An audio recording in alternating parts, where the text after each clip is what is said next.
Let's take an example of two people.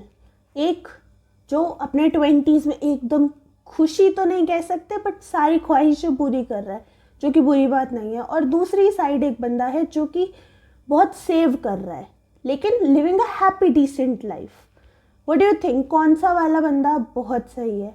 पहले वाले ने अपना गाड़ी ले ली, 20 लाख की गाड़ी ले ली, जबकि उसकी सैलरी 50,000 रुपये महीना थी मुश्किल से, और उसके बाद उसने एक फ्लैट में भी इन्वेस्ट कर दिया।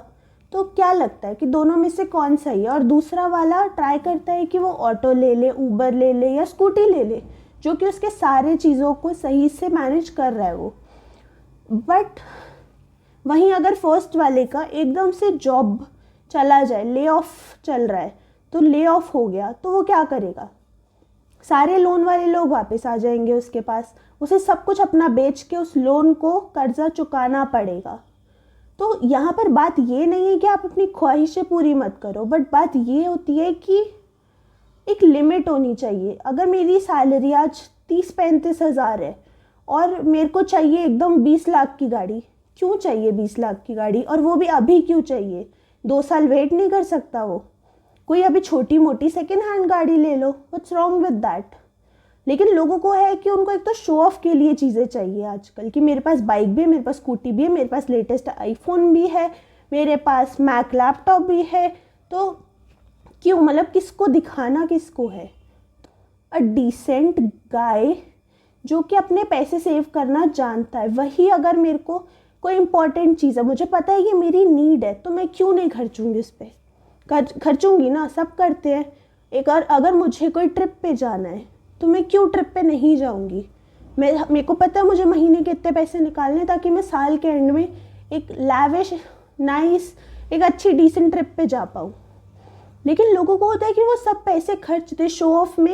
एक तो ईएमआई लोन लेना इतना आसान हो चुका है, एक चुटकी बजाते ही आप लोन ले लेते हो, और इसी वजह से लोग हर चीज़ लिए जा रहे हैं कि नहीं भाई कोई डाउन पेमेंट नहीं करनी, ज़ीरो कॉस्ट ईएमआई है, तो हम क्यों रुके? लेकिन अगर आप ऐसे ही चलते रहे तो आपका आगे क्या होगा?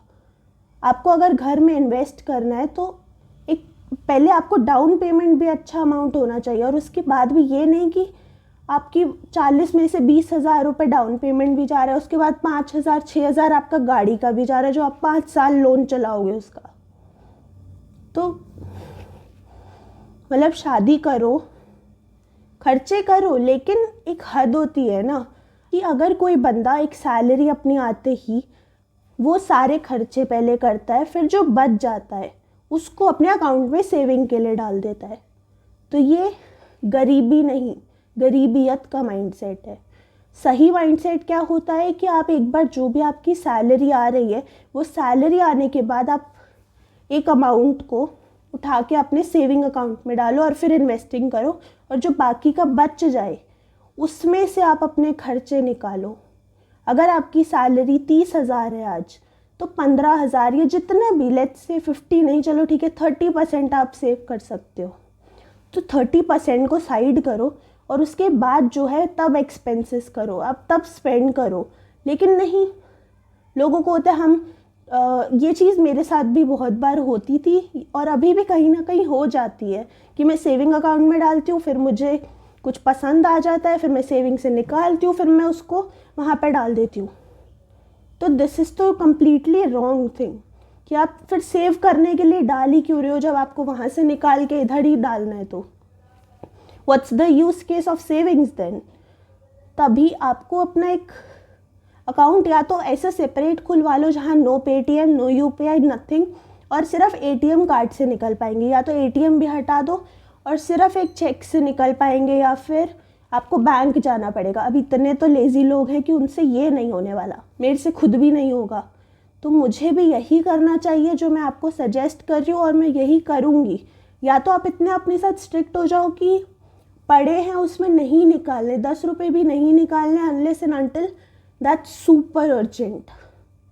अपनी फैमिली पे स्पेंड करना है करो, बट फालतू चीज़ों पे स्पेंड करना, आई डोंट गेट इट। मतलब कि इट्स नॉट रॉन्ग, अपनी लाइफ जियो, अभी 20s में हो, 30s में हो, whatever the age is, completely आपको अपनी लाइफ जीनी चाहिए, बट ऐसा नहीं ना कि आप दूसरे को देख के अपनी लाइफ जी रहे हो कि नहीं वो हिमाचल जा रहा है, वो पहाड़ों में जा रहा है, वो हर महीने एक ट्रिप ले रहा है और उसके बाद वो बहुत खुश है, तो मैं भी शायद वैसे ही खुश हूँ। तो नहीं, आप वैसे खुश होगे ही नहीं, आप तो उसको देख के अपनी खुशी डिफाइन कर रहे हो।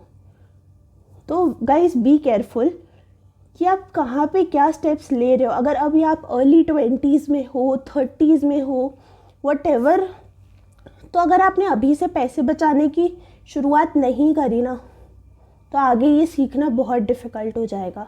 अभी हो सकता है आपके खर्चे कुछ थोड़े कम हो, या शादी नहीं हुई, बच्चे नहीं हैं, तो इतना एक्सपेंस नहीं आता है।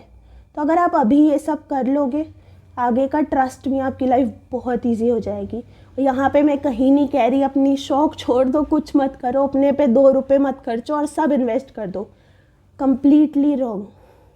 जो चाहिए उस पर खर्चो, बट जो चाहिए, क्या वो इतना अर्जेंट है कि मुझे 20 लाख रुपए की गाड़ी चाहिए? क्या मेरा 5 लाख की गाड़ी में गुजारा नहीं होगा? अगर हो सकता है, why not, I get it कि मैं 2 साल में उसका लोन उतार दूँ। तो बस आपकी चॉइसेस जो हैं वो डिफ़ाइन करती है कि आप लाइफ में कहाँ तक जाओगे। सो बी केयरफुल और अपना माइंडसेट गरीबियत का नहीं, अपना माइंडसेट सही रखो। अगर आप अफोर्ड कर सकते हो डेफिनेटली गो फॉर इट, नहीं कर सकते तो उसके लिए सेव करके करो। ठीक है, bye, till we see again.